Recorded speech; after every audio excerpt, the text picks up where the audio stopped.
வணக்கம்.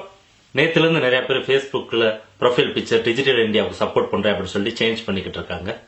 இது சேஞ்ச் பண்றதுக்கு முன்னாடி கொஞ்சம் யோசனை பண்ணி எதுக்கு Facebook வந்து டிஜிட்டல் இந்தியா ப்ராஜெக்ட்டுக்கு சப்போர்ட் பண்ணி இந்தியா ஃபுல்லா இருக்க கிராமப்புறத்துல இருக்கவங்களுக்கு வந்து ஃப்ரீ இன்டர்நெட் சப்ளை பண்றாங்க அப்படின்றத தெரிஞ்சுக்கிட்டு கொஞ்சம் சேஞ்ச் பண்ணுங்க.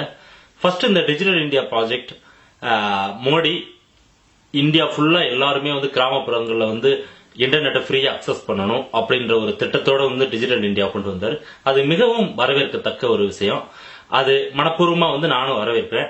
ஆனா இப்ப அவர் எடுத்திருக்க முடிவு Facebookோட வந்து சேர்ந்து மெர்ஜ் பண்ணி எல்லாத்துக்கும் இந்த டிஜிட்டல் இந்தியா ப்ராஜெக்ட் வந்து அச்சீவ் பண்ணணும் அப்படின்னு சொல்லிட்டு நேத்தா Facebookோட ஹெட் குவார்டர்ஸ்க்கு போய் பார்த்துட்டு நிறைய வந்து இதெல்லாம் லெக்சர் இதெல்லாம் வந்து கொடுத்தாரு.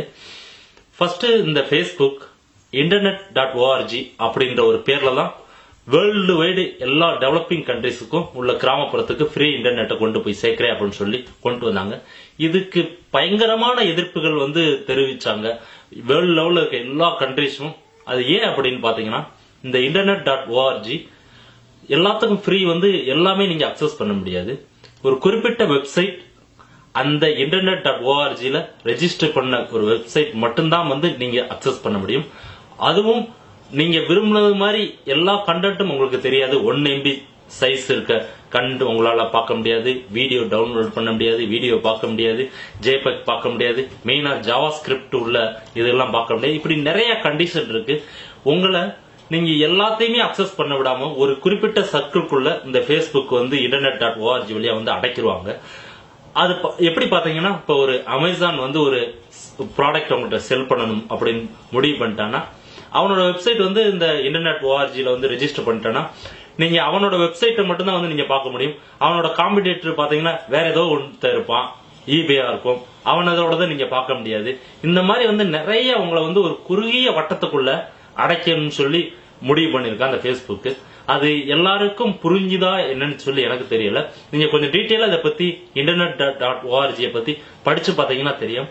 இப்படி ஒரு குறிப்பிட்ட வட்டத்துக்குள்ள உங்களை அடைக்கிறப்ப வெளி உலகத்துல வந்து என்ன நடக்குது, என்ன மாதிரி நியூஸ் வருது அப்படின்றது வந்து கிராமப்புறத்துல இருக்கிறவங்களுக்கு வந்து தெரியாம போறதுக்கான வந்து 100% வாய்ப்புகள் இருக்கு. அதே மாதிரி இது ஒரு குறிப்பிட்ட கெரியர், இப்ப இந்தியாவில வந்து ரிலையன்ஸ் கூட இருக்கலாம், இல்ல வோடாஃபோன் எது கூட பண்ண போறான்னு தெரியல, ரிலையன்ஸ் கூட தான் வந்து பண்ண போறதா வந்து நியூஸ் வருது.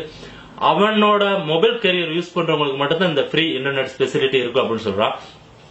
இது டிஃபால்ட்டா என்ன பண்ணுதுன்னா மோடி வந்து ஒரு கார்பரேட் கம்பெனிஸ் வந்து பெருசா தூக்கி பிடிக்கிறது மாதிரி எனக்கு தோணுது.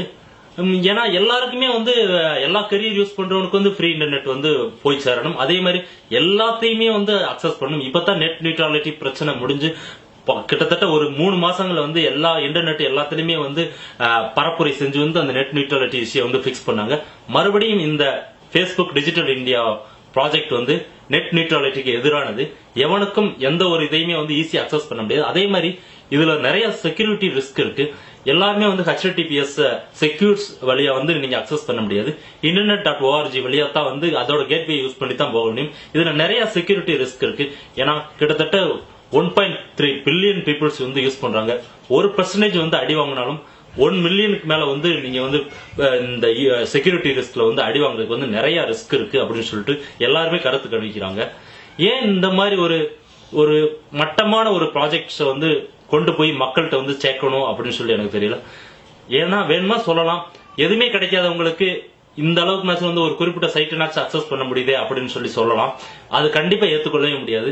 அவன் எதுவுமே தெரியாம இருந்தலாம். நீங்க சொல்றதா நியூஸ், நீங்க சொல்றதா வந்து வாங்குறதுதான் வந்து கடை, நீங்க சொல்றதா வெப்சைட் அப்படின்றது வந்து கண்டிப்பா யாராலையுமே ஏத்துக்கொள்ள முடியாது. இது வந்து ஒரு தனி மனிதனின் சுதந்திரத்துக்கு எதிரானது. அவன் ஃப்ரீயா வந்து நீங்க கொடுக்காம விட்டுருங்க. அவன் வேற எங்கேயாச்சும் போய் நியூஸ் பேப்பர்ல போய் பாத்துக்குவான், இல்லைன்னா வந்து பக்கத்து ஊர்ல இருக்க ஒரு படிச்சவன்கிட்ட வந்து போன் பண்ணி கேட்டுக்குவான். அவனை ஒரு குறுகிய வட்டத்துக்குள்ள வந்து அடைக்க வேணாம் அப்படின்னு தான் சொல்றேன். நீங்க இதை தெளிவா பாக்கணும்னா இந்த ப்ரொஃபைல் பிக்சரை சேஞ்ச் பண்றப்ப இந்த சப்போர்ட் டிஜிட்டல் இந்தியா அப்படின்ற அந்த link facebook.com support digital India அதை நீங்க கிளிக் பண்ணி உள்ள போனோடனே உங்க ப்ரொஃபைல் பிக்சர்ல வந்து நம்ம இந்தியாவோட கொடியோட கலர் வந்திருக்கும். அதை ரைட் கிளிக் பண்ணி இன்ஸ்பெக்ட் அந்த எலமெண்ட் போய் பாருங்க. அதுல இந்த இந்த மேல இருக்க பிக்சர்ல பாருங்க, அந்த இடத்துல வந்து internet.org அவங்களோட ப்ரொஃபைல் பிக்சர் நீங்க ஒவ்வொருத்தரும் சேஞ்ச் பண்றது வந்து internet.org ப்ரொஃபைல் பிக்சரா போகுது அப்படின்றது வந்து எல்லாருக்கும் தெரிஞ்சுக்கங்க. இது வந்து உங்கள்கிட்ட வந்து வாக்கு எடுக்கிறது மாதிரி, அதாவது ஓட்டிங் சிஸ்டம் மாதிரி வந்து இதை பண்றாங்க. இதை நீங்க கொஞ்சம் தெளிவா யோசனை பண்ணி கொஞ்ச நாள் வெயிட் பண்ணுங்க. ஒரு மாசம் எல்லா பெரிய சீனியர் அனலிஸ்ட் எல்லாம் வந்து அனலைஸ் பண்ணி உங்களுக்கு வந்து பக்காவான இன்ஃபர்மேஷன் கொடுப்பாங்க. அதுக்கப்புறம் நீங்க உங்களோட ப்ரொஃபைல் பிக்சர்லாம் சேஞ்ச் பண்ணீங்கன்னா நல்லா இருக்கும்னு சொல்லி எனக்கு தோணுது. மற்றபடி அது உங்க தனி நபர் விருப்பம். என்னோட விமர்சனம் உங்களுக்கு பிடிச்சிருந்துச்சுன்னா கீழே இருக்க சப்ஸ்கிரைப் பண்ணுங்க. உங்க ஃப்ரெண்ட்ஸ் எல்லாம் மறவாம இந்த வீடியோ வந்து ஷேர் பண்ணுங்க. நன்றி, வணக்கம்.